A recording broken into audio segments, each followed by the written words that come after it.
Lors du traité de Versailles, l'Allemagne est reconnue comme entièrement responsable de la Première Guerre mondiale. On remarque cependant qu'au cours de l'entre-deux-guerres, des historiens, mais aussi des politiques ou les différents peuples de l'Allemagne et de la France montrent leur accord ou leur désaccord quant à cette décision. Nous nous interrogerons alors sur les différents points de vue concernant la responsabilité de la Première Guerre mondiale en France et en Allemagne. Et pour répondre à cette interrogation, nous verrons tout d'abord l'avancée du débat en France et ensuite en Allemagne. En France tout d'abord, Pierre Renouvin, historien français, écrit en 1925 les origines immédiates de la guerre. Dans cet écrit, il n'aborde pas réellement la responsabilité de la France concernant le déclenchement de la Première Guerre mondiale et accuse l'Allemagne et l'Autriche-Hongrie de l'avoir prémédité, voulu, causé et imposé aux autres pays européens. Selon lui, ils ont en fait profité de l'incident à Sarajevo pour attaquer la Serbie et déclencher une guerre régionale qu'ils avaient calculée et pour laquelle ils s'étaient réunis, qui s'imposera par la suite mondialement. Cette logique suit alors approximativement celle du traité de Versailles, qui condamne les perdants de la guerre. Même si de son côté Pierre Renouvin attaque les alliés de la Triple Entente, comme la Serbie ou le Royaume-Uni, il ne parle quand même que très peu de la France dans le déclenchement de cette. Cependant, une dizaine d'années plus tard, Renouvin est repris par Jules Isaac.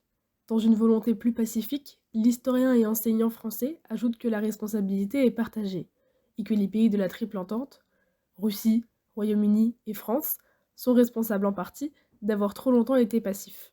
Comme exemple, Jules Isaac donne la loi de 3 ans, de 1913, une mesure politique soutenue par le président français Raymond Poincaré, faisant passer le service militaire de 2 à 3 ans, seulement 1 an avant la Première Guerre mondiale, prouvant alors que la passivité de la France n'était pas due à une ignorance.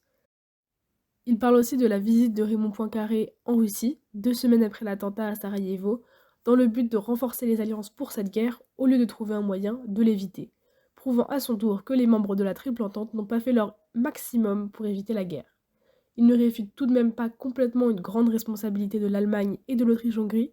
Son but n'est seulement pas de blâmer, il prône plus une haine à la guerre, et donc un partage des responsabilités quant au déclenchement de cette guerre.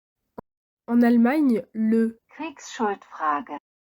débat sur les origines de la Première Guerre mondiale oscille au départ entre une absence de culpabilité totale de tous les pays, car le déclenchement de cette guerre serait dû au destin, une culpabilité de tous les dirigeants, car aucun peuple ne la souhaitait selon les socialistes de gauche, ou encore une culpabilité totale de la Triple Entente, dédouanant alors entièrement les Allemands, selon Hitler. La signature du traité de Versailles par les sociaux-démocrates et la République de Weimar est de plus en plus mal vue. Les Allemands ne souhaitent pas être vus comme les responsables de cette guerre. Ce débat profite alors aux partis de droite et d'extrême droite, comme les nazis, qui renient toute responsabilité de leur pays. Le rejet du traité de Versailles, et notamment de l'article 231, qui parle de la responsabilité de l'Allemagne dans le déclenchement de la guerre, fait alors partie du programme de propagande de ceux-ci. Suite à cela, les nazis obtiennent 107 sièges au Reichstag en 1930 et Hitler arrive au pouvoir en 1933. Ils mènent alors dès leur arrivée une politique qui tranche fermement sur les débats de cause de la Première Guerre mondiale.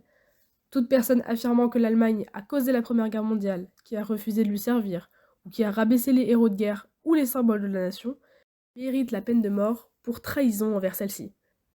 Hitler précise alors que ni l'empereur, ni le gouvernement, ni le peuple n'ont voulu cette guerre. Ainsi, comme il rejette le traité de Versailles, le 30 janvier 1937, le chancelier allemand révoque la signature de l'Allemagne au traité de Versailles. Hitler place enfin les Juifs comme responsables de la Première Guerre mondiale.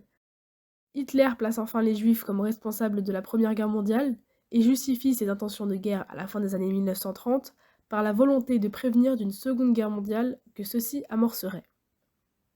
Ainsi, nous pouvons constater que la responsabilité de la Première Guerre mondiale est très controversée lors de l'entre-deux-guerres, et que, même si des tentatives de pacification des rapports sont faites, celles-ci sont bénignes et ne portent pas réellement leurs fruits.